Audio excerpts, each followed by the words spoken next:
कैसे हैं आप सभी?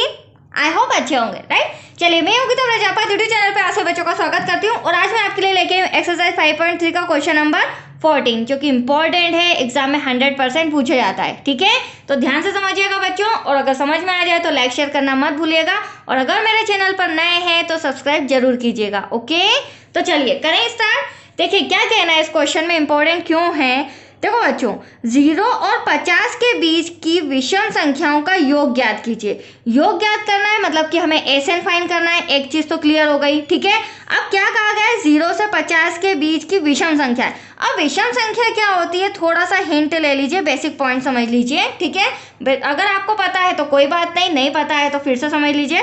देखिए विषम संख्याएं होती है हमारी 1 से 10 तक मैंने रिटर्न किया है, उसमें से आपको विषम संख्याएं बता रही हूँ, और जिस पे सर्कल लगा रही हूँ वो विषम संख्या है, और जिस पे सर्कल नहीं लगेगा वो आपकी सम संख्या हो जाएगी। हो सकता है विषम संख्या की जगह एग्जाम में आपसे सम संख्या के बारे में पूछ लिया जाए, तो आपको इसका थोड़ा सा नॉलेज रहेगा। ठीक है, 5, 7 हमारी विषम संख्या है, 9 भी हमारी विषम संख्या है। तो 1, 3, 5, 7, 9 जब भी किसी संख्या में के लास्ट में वंस वाली डिजिट, ठीक है, वंस वाली डिजिट पे 1, 3, 5, 7, 9 आ रहा है तो हमारी विषम संख्या होगी, और इसके अदर 2, 4, 6, 8, 10 ये हमारी सम संख्या होती है।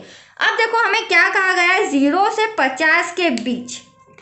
तो 0 से 50 के बीच हम एक एक डिजिट तो नहीं देखेंगे कि कौन कौन सी विषम संख्या होती है, क्योंकि इतना समय हमारे पास एग्जाम में नहीं रहेगा। ठीक है बच्चों, तो देखो हमें समांतर श्रेणी बनानी है, तो सबसे पहले एपी के अंतर्गत क्या आ जाएगा, 0 से बोला है तो 0 तो हमारी सम संख्या होती है, राइट। हम क्या ले लेंगे, 1 के बाद आप देख रहे हैं 3, ये हमारा प्रथम पद, ये द्वितीय पद, फिर आप देख रहे हैं 5, फिर आप देख रहे हैं 7। तो इसके आगे हमें जाने की जरूरत नहीं, एक एक इतना समय नहीं कि हम एक एक फाइंड करेंगे। अब हमें 50 बोला है, तो 50 लास्ट में 0 आ रहा है, मतलब कि ये तो हमारी सम संख्या हो गई।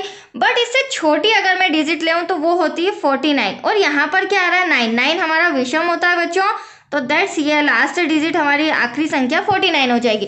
तो 1 से लेकर 49 के बीच हमें विषम संख्याएं पता करनी है। ठीक है, तो सबसे पहली बात, ये हमारा ए है प्रथम पद, और ये हमारा अंतिम पद 49, हमें आखिरी संख्या भी पता चल गई। अब यहाँ पे सबसे इंपॉर्टेंट पॉइंट ये है कि हमें ये नहीं पता है कि कितनी संख्याएं हैं, 1 से 49 के बीच ऐसी कितनी संख्याएं जो विषम संख्या होगी। तो हमें यहाँ पे एन भी फाइंड करना है और एस एन भी फाइंड करना है। तो देखिए सबसे पहले हम जो हमें पता है वो रिटर्न कर लेते हैं। प्रथम पद ए इक्वल्स टू, आप देख रहे हैं 1 दिया गया है। अंतिम पद जिसे हम ए एन बोलते हैं वो हमें कितना दिया है, 49। अब हमें ये दोनों चीज तो दे रखी है, अब हैंड टू हैंड सार्वधांतर भी निकाल लेते हैं, क्योंकि एस एन के फॉर्मूले में डी की जरूरत भी पड़ती है। ठीक है, A2 माइनस A1, A2 कितना है बच्चों, ये रहा 3 माइनस 1, जब इन दोनों को माइनस करेंगे आपस में तो आएगा 2 का डिफरेंस है, दैट्स क्लियर। तो सार्वधांतर डी भी आ गया। अब हमें फाइंड करना है एन, पदों की संख्या इन दोनों के बीच, और जैसे ही हमारे पास पता चल जाएंगे 10 है, 15 है, 20 है, तो उसके बाद हम उन पदों का योगफल भी निकाल लेंगे। तो आया आपको समझ में यहाँ तक। चलिए अब हमें क्या निकालना है, पहले एन निकालना है। तो एन के लिए हमें एन का फॉर्मूला लगाना पड़ेगा जिसमें डी की जरूरत होगी और प्रथम पद ए की भी। तो देखिए किस तरह से, A N equals to A plus N minus 1 bracket close D. अब अंतिम पद हमें 49 दे रखा है, प्रथम पद आपके सामने 1 है, एन तो हमें फाइंड करना है, राइट बच्चों। डी सार्वधांतर कितना हो जाएगा, 2। एनी डाउट, प्लस का 1 इधर आके क्या हो जाएगा, अगली स्टेप में माइनस का हो जाएगा। अब यहाँ पर हम ब्रैकेट भी सॉल्व कर लेते हैं, क्योंकि 1 तो इधर आ गया, 2 का एन में करेंगे 2n, 2 1 जा 2, 49 में से 1 गया, 48 बचा, इक्वल्स टू 2n माइनस का 2। अगली स्टेप में जो माइनस का 2 है वो यहाँ आके क्या हो जाएगा, इक्वल के इधर प्लस का हो जाएगा, राइट बच्चों।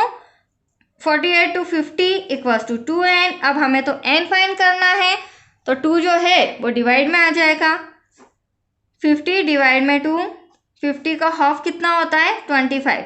तो n इक्वल्स टू आपका आ चुका है 25। कहने का मतलब ये है 0 से 50 के बीच कितनी संख्या है टोटल, 25 संख्याएं हैं, ठीक है, जो कि विषम है। That's clear. अब हमें क्या ज्ञात करना है, इन 25 संख्याओं का योगफल ज्ञात करना है, मतलब कि SN फाइंड करना है। तो अब हम क्या करेंगे, यहीं पर रिटर्न कर लेते हैं, SN भी फाइंड कर लेते हैं। यहाँ पर लिख लेती हूँ मैं 25 पदों का योग। अब देखिए फॉर्मूला लगाते हैं, SN = n/2।